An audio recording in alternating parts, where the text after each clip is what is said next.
नमस्ते बच्चों, कैसे हो? ठीक हो? तो चलो आज मैं शुरू करता हूँ आपको फिजिक्स का दूसरा लेक्चर। जो पहला लेसन था इलेक्ट्रिक चार्ज एंड फील्ड, उसका पहला लेक्चर मैंने आपको दिया, कैसा लगा हो बताना है उसके बारे में। आज मैं उसका दूसरा लेक्चर देता हूँ आपको। देखो, थोड़ा आपको समझने में थोड़ी प्रॉब्लम होगी। क्यों होगी? क्योंकि जो ये ऑनलाइन क्लासेस में है, इसमें थोड़ा सा जो टीचर और स्टूडेंट का है, वो एक तरह से सामंजस्य बैठना थोड़ा सा मुश्किल होता है। लेकिन उतना भी मुश्किल नहीं होता जब हम उसको बैठा लेते हैं तो सब कुछ ठीक चलता है।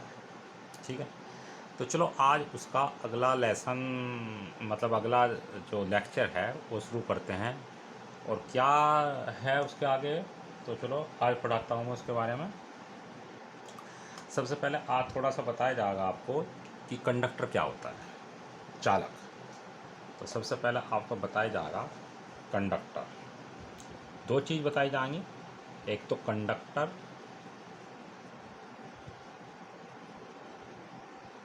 जिसको हिंदी में कहते हैं चालक, और एक दूसरा चीज़ बताई जाएगी आपको, इंसुलेटर। इंसुलेटर, अचालक बोल दो हिंदी में, या रोधी भी बोलते हैं, अचालक, अचालक। ठीक, ये बताया जाएगा।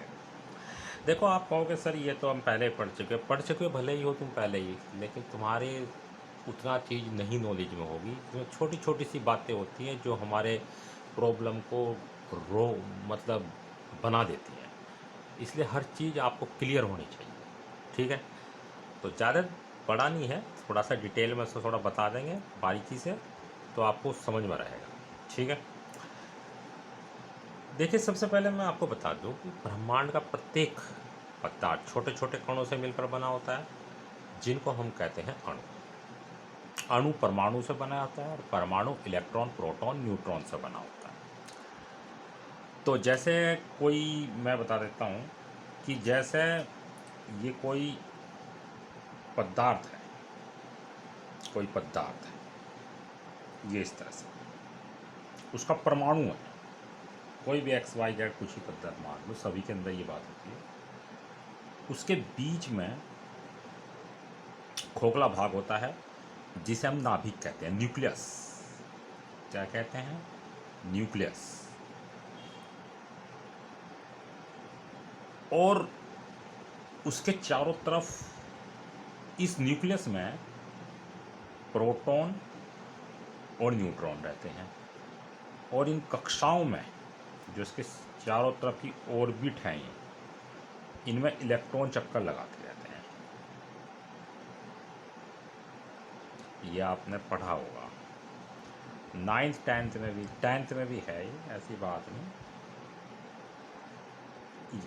यहाँ पे क्या लगाते हैं? इलेक्ट्रॉन चक्कर लगाते हैं। प्रोटॉन कैसा कण है? ये प्लस का है, इसके ऊपर पॉजिटिव चार्ज होता है, न्यूट्रॉन पर कोई चार्ज नहीं होता, इसलिए नाभिक पर जो वो होता है वो प्लस का चार्ज होता है, पॉजिटिव होता है। नाभिक जो होता है, न्यूक्लियस जो होता है, वो पॉजिटिव होता है। इसी तरीके से इलेक्ट्रॉन्स पर जो चार्ज होता है वो माइनस का होता है, इसलिए इलेक्ट्रॉन्स कैसा कण है? वो माइनस, नेगेटिव। आपने पता है, अभी पढ़े, आपने पहले पढ़ा है, जानते हो आप कि प्लस और माइनस दो अलग अलग हो गए, दो चार्ज अलग हो गए, ये प्लस का, ये माइनस का। उनके बीच में जो फोर्स लगेगा वो फोर्स कहलाएगा अट्रैक्शन फोर्स, आकर्षण बल। आकर्षण बल। दूरी बढ़ने के साथ साथ, देखो ये इलेक्ट्रॉन इसके ज़्यादा नज़दीक है, तो यहाँ पर जो अट्रैक्शन फोर्स है वो ज़्यादा होगा। इस इलेक्ट्रॉन का दूरी ज़्यादा है इससे, तो इसका आकर्षण बल इसके मुकाबले में कम होगा। ये इलेक्ट्रॉन और ज़्यादा दूर है तो इसका आकर्षण बल और कम होगा, और ऐसे ही इलेक्ट्रॉन कक्षाएं होंगी जिनका आकर्षण बल कम होता चला जाएगा। तो जब इन इलेक्ट्रॉन्स को, ये जो इलेक्ट्रॉन्स हैं, जब इनको बाहर से कोई एनर्जी मिल जाती है, ऊर्जा, जब इन इलेक्ट्रॉनों को ऊर्जा मिलती है तो क्या होता है कि ये अपनी ऑर्बिट को यानी इस कक्षा को छोड़कर मोशन करने लगते हैं, गति करने लगते हैं। यानी ये जो इलेक्ट्रॉन है जो अपनी कक्षा को छोड़ देते हैं, इन इलेक्ट्रॉन्स का नाम होता है फ्री इलेक्ट्रॉन्स। Free electron. तो फ्री इलेक्ट्रॉन कौन से हुए? फ्री इलेक्ट्रॉन वो इलेक्ट्रॉन होते हैं जिन पर नाभिक का जो अट्रैक्शन फोर्स है वो कम होता है, बहुत ही कम, और जब उन्हें बाहर से कोई एनर्जी मिलती है तो वो अपनी कक्षा को छोड़कर गति करने लगते हैं। तो ऐसे इलेक्ट्रॉन्स को हम कहते हैं फ्री इलेक्ट्रॉन्स। ठीक है। ये फ्री इलेक्ट्रॉन्स जिस मटेरियल में ज़्यादा होंगे, जैसे कोई सोच लो ये कोई मटेरियल है, मान लो सिल्वर है, और भी है कोई, जैसे आयरन है, आयरन, और भी ले सकते हो। ये फ्री इलेक्ट्रॉन जितने ज़्यादा होंगे, किसी भी मटेरियल में ये फ्री इलेक्ट्रॉन जितने ज़्यादा होते हैं, वो जो मटेरियल होता है वो उतना ही अच्छा इलेक्ट्रिसिटी को फ्लो करता है। समझे? यानी इलेक्ट्रिक जो चार्ज होता है, चार्ज को फ्लो, चार्ज होता क्या है? चार्ज क्या था? चार्ज पिछली क्लास में बताया था, आवेश क्या है? चार्ज। पहले बताया था कि चार्ज क्या था? चार्ज एक प्रॉपर्टी थी, एक गुण था कोई भी एक मटेरियल का। जैसे एक ये मटेरियल, एक ये हो गया, एक ये हो गया, ये ए हो गया, ये बी हो गया। जब इनको आपस में हमने रफ किया, यानी आपस में रगड़ा, तो इनके अंदर एक ऐसी प्रॉपर्टी आ गई, एक ऐसा गुण आ गया इनके अंदर, जिसके कारण ये दूसरे छोटे छोटे कणों को अपनी तरफ खींचने लगे। यानी इनके अंदर फोर्स अप्लाई करने का एक गुण आ गया। किसी भी चीज़ के ऊपर फोर्स अप्लाई कर सकते हैं। अगर सामान्य अवस्था में रखें, इसको वैसी सिंपल में रखें, अभी तो ये न्यूट्रल है, अभी इनके अंदर कोई क्वालिटी नहीं है, लेकिन जब इनको आपस में रगड़ा तो इनके अंदर एक ऐसी क्वालिटी आ गई जिसके कारण ये दूसरी वस्तुओं पर, दूसरे कणों पर फोर्स लगाने लगे। वो फोर्स मैंने बताया था कि वो आकर्षण भी हो सकता है, रेपल भी कर सकते हैं, अट्रैक्शन भी कर सकते हैं। तो ये जो प्रॉपर्टी थी इसी को चार्ज कहा गया। अब ये प्रॉपर्टी आई कहाँ से? इनमें, इनके अंदर ये प्रॉपर्टी आई कहाँ से? जब हमने इसको रगड़ा, मैंने पिछली क्लास में बताया था, जब इसको रगड़ा तो रगड़ने के कारण क्या था? इलेक्ट्रॉन इधर से ट्रांसफ़र हो गया दूसरे मटेरियल में, तो इलेक्ट्रॉन की संख्या गड़बड़ा गई नहीं भाई। किसी भी पदार्थ में जितने प्रोटॉन होते हैं, इलेक्ट्रॉन यानी प्रोटॉन बराबर इलेक्ट्रॉन, यानी जितने प्रोटॉन होते हैं उतने इलेक्ट्रॉन होते हैं। तो नेट जो चार्ज होता है वो क्या होता है किसी भी मटेरियल पर? वो जीरो होता है। यानी अगर इस पर 5 इलेक्ट्रॉन है, 5 प्रोटॉन, तो जीरो होगा। लेकिन जब इलेक्ट्रॉन निकल जाते हैं, प्रोटॉन को उसके नाभिक से हटाना आसान नहीं है। प्रोटॉन नाभिक के बलों के द्वारा जुड़ा रहता है, तो इसलिए उसको वहाँ से नहीं निकाल सकते। लेकिन जो इलेक्ट्रॉन होता है, इलेक्ट्रॉन अलग अलग कक्षाओं में चक्कर लगाते हैं। तो जब वो इलेक्ट्रॉन्स जो होता है, जब वो उसको एनर्जी मिलती है, तो एनर्जी मिलने के कारण जब वो अपनी कक्षा को छोड़ता है और दूसरे में ट्रांसफ़र हो जाता है, तो इनका बैलेंस गड़बड़ा जाता है। यानी प्रोटॉन और इलेक्ट्रॉन की संख्या जो है वो अनबैलेंस हो जाती है। उस स्थिति में इसके अंदर एक ऐसा गुण आ जाता है जिसके कारण ये दूसरी जो कण होते हैं उनको उन पर फोर्स अप्लाई करने लगता है, यानी अट्रैक्ट करने लगता है या फिर रेपल करने लगता है, ऐसा थी। तो उस प्रॉपर्टी को ही चार्ज कहा गया। किसके कारण हुआ था? वो इलेक्ट्रॉन के ट्रांसफ़र के कारण। इसका मतलब हम कह सकते हैं कि जो इलेक्ट्रॉन है वही चार्ज का चार्ज का गुण कौन पैदा करता है? इलेक्ट्रॉन के कारण ही तो चार्ज उत्पन्न हुआ है। अगर इलेक्ट्रॉन ट्रांसफ़र ना होता तो क्या चार्ज हुआ था? बताओ। तो इसका मतलब इलेक्ट्रॉन के ट्रांसफ़र होने के कारण चार्ज होता है। इसका मतलब चार्ज का जो जिम्मेदार है वो इलेक्ट्रॉन है। तो हम ये कह सकते हैं कि चार्ज की जो इकाई है सबसे छोटी वो इलेक्ट्रॉन है। चार्ज की जो इकाई है वो क्या है, वो इलेक्ट्रॉन है। ठीक है, यानी चार्ज की सबसे छोटी इकाई इलेक्ट्रॉन।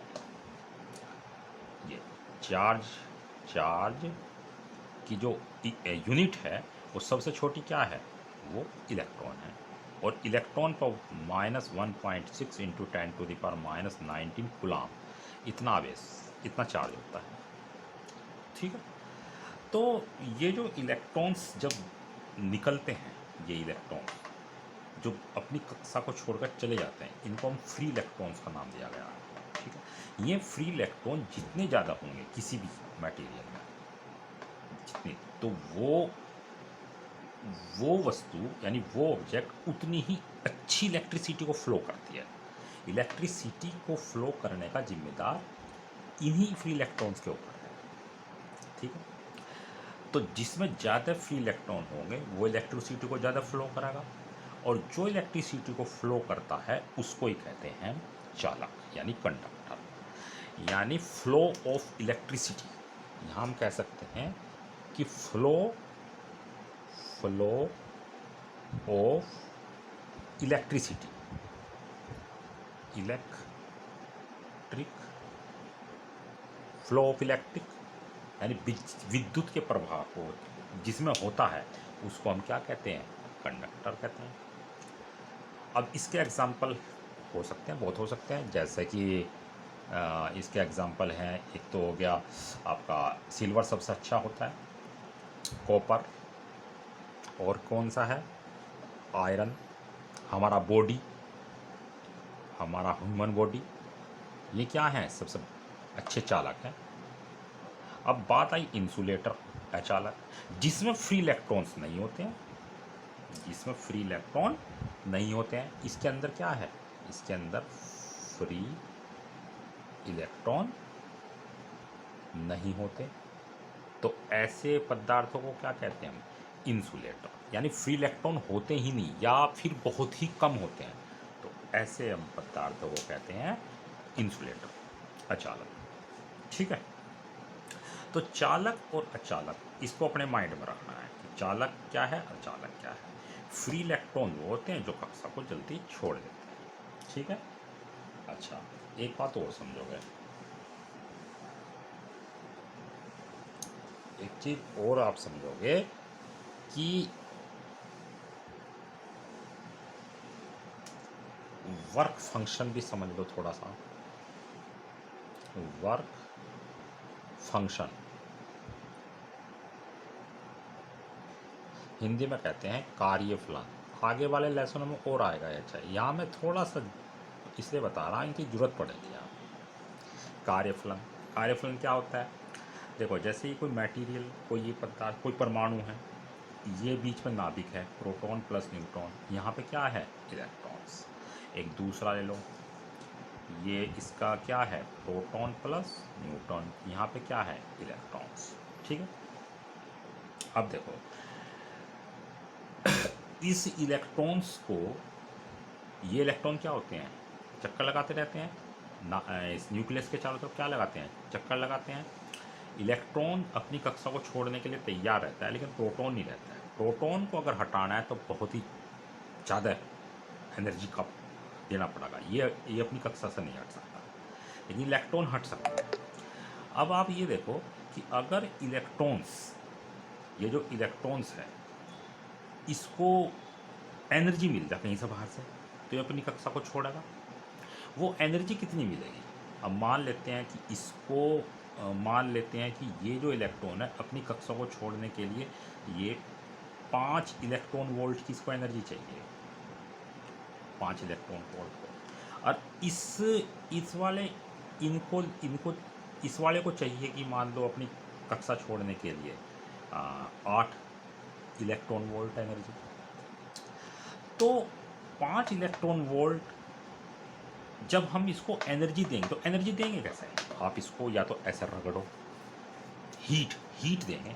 जब इसको इन दोनों को हम ऐसे रगड़ेंगे, ये यूँ करके ऐसे रगड़ा, तो इससे से जब रगड़ेंगे तो इनके जब ये आपस में कांटेक्ट होंगे, यानी इसका आपस में कांटेक्ट होगा, यानी इस तरह से आप ऐसे करो, ए ऐसा, आप ए इस तरह से, ये कांटेक्ट हुआ इनका। जब कांटेक्ट हुआ और हमने ऐसे रगड़ा तो इनके कांटेक्ट जो यहाँ पर होगा तो यहाँ पे हीट जनरेट होगी। हीट जनरेट होने से यानी ऊष्मा उत्पन्न होगी।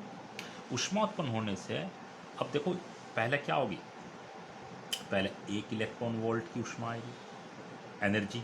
भाई इलेक्ट्रॉन का मतलब है, इसको अगर जूल में कन्वर्ट करेंगे तो 1.6, अगर इसकी देखते हैं 5 गुना इलेक्ट्रॉन का मतलब 1.6 इंटू 10⁻⁻19 जूल, 16×5 80, 8.0 इंटू 10⁻⁻19 जूल, यानी इतने जूल। अगर जूल में देखें इतने जूल एनर्जी। ये सिर्फ एग्जांपल है, याद रखना, ये कोई एग्जैक्ट नहीं है, ये एक एग्जांपल देकर बता रहा हूँ मैं। तो इसको मान लो, इस इलेक्ट्रॉन को 5 इलेक्ट्रॉन यानी 8 गुना 10⁻⁻19 जूल एनर्जी की जरूरत है। तो हम क्या करेंगे, इसको रगड़ते हैं। रगड़ने पे क्या होगा, पहले 1 होगी, फिर 2 होगी, फिर 3 इलेक्ट्रॉन वोल्ट होगी, फिर 4 होगी, फिर 5 होगी मिलेगी इसको, फिर 6, फिर 7, फिर 8, यानी इसको 8, इसको 5। तो सबसे पहले किसको एनर्जी मिलेगी, सबसे पहले इसको मिलेगी एनर्जी। ये इतनी एनर्जी पाकर अपनी कक्षा को क्या करेगा, छोड़ देगा। इसको तो बाद में मिलेगी ना, ये 8 है, ये तो बाद में मिलेगी। इतनी एनर्जी लेके ये इलेक्ट्रॉन क्या होगा, अपनी कक्षा को छोड़ दिया।